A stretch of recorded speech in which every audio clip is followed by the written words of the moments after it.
नमस्कार. ठाकरे मुंबईत पाहिजे की नको किंवा महाराष्ट्राचा प्रवास कशा दिशेने चालू आहे या संदर्भात आपण बोलणार आहोत. अगदी शेवटपर्यंत बघा, अत्यंभूत माहिती आपण इथे घेणार आहोत. आणि मित्रांनो, तुम्ही ज्या व्हिडिओचा न्याय निवाडा करा. मग बघा, महाराष्ट्रामध्ये ठाकरे नको तसे ते आता मुंबईतही नव्हे.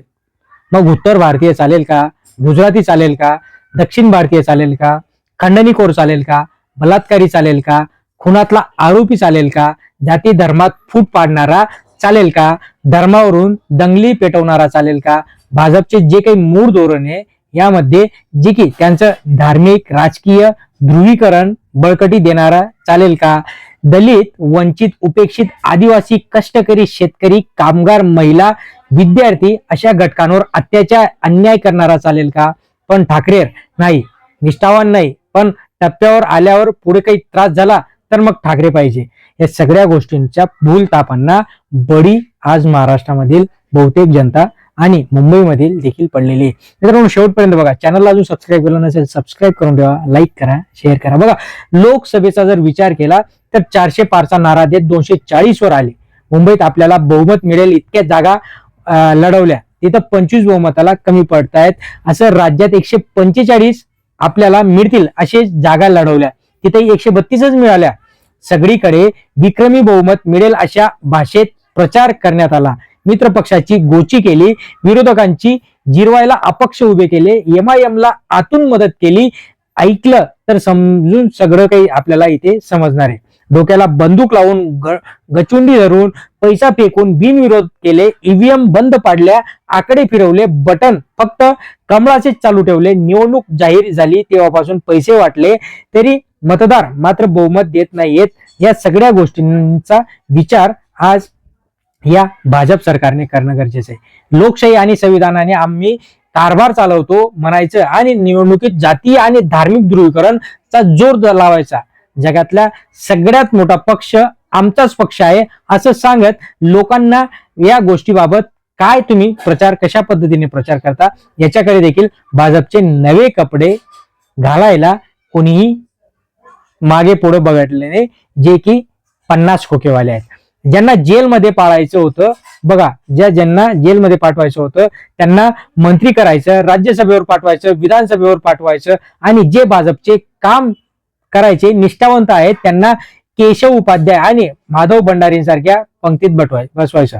नांदेडमध्ये जाऊन अशोकराव चव्हाण लीडर नाही लीडर आहेत म्हणायचं आणि त्यांना पक्षात घेऊन लगेच राज्यसभेवर पाठवायचं.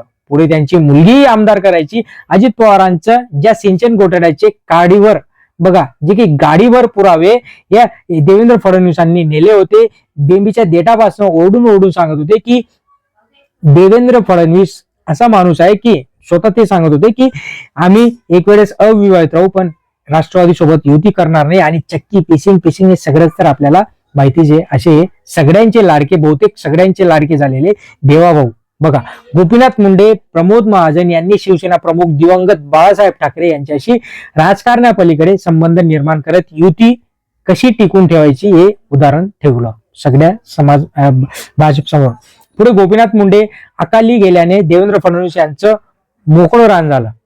जे या मोकळ्या रानात आडवे येतील त्यांना व्यवस्थित चिरडून टाकायचं धोरण त्यांनी राबवलं. भाजप पक्ष गावोगाव आणि दारोदार वाढवण्याचा एकनाथ खडसेंना चिरडून टाकलं.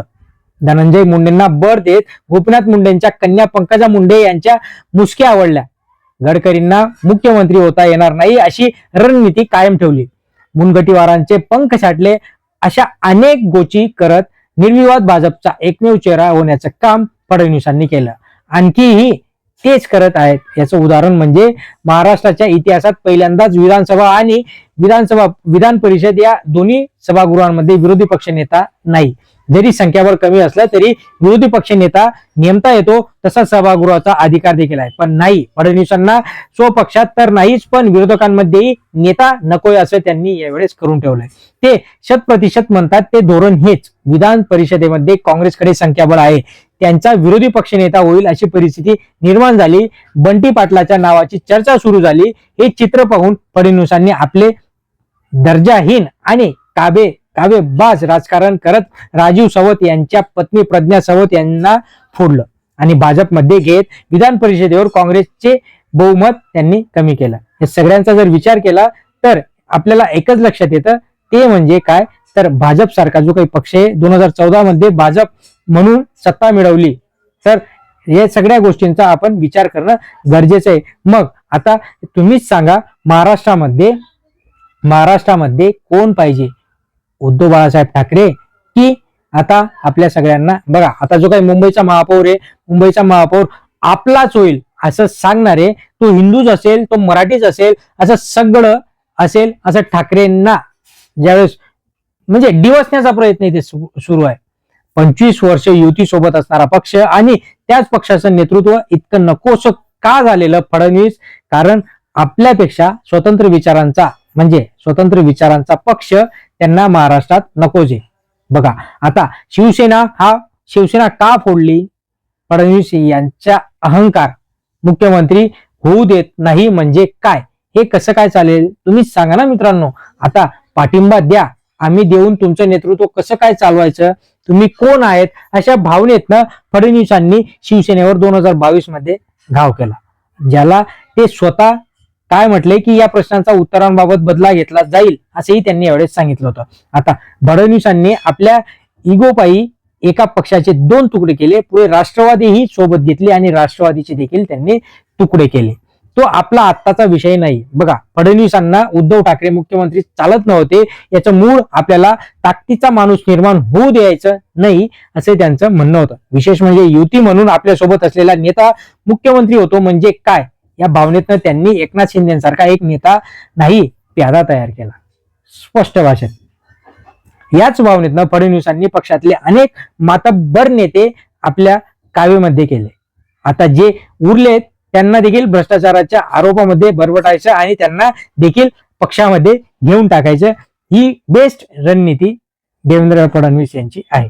आता कुटाण्यांवर पांघरून घालणारा नेता मिळाला की तो नेता लाडका होतो, नेता लाडका झाला की त्याला टोपण नाव मिळतं. यातूनच फडणवीसांना देवा भाऊ हे नाव चर्चेत झालं. सगळ्यात महत्वाचं हसू कोणाचं येतं, जे की त्यांच्या पक्षातले लोक देवाभाऊंनी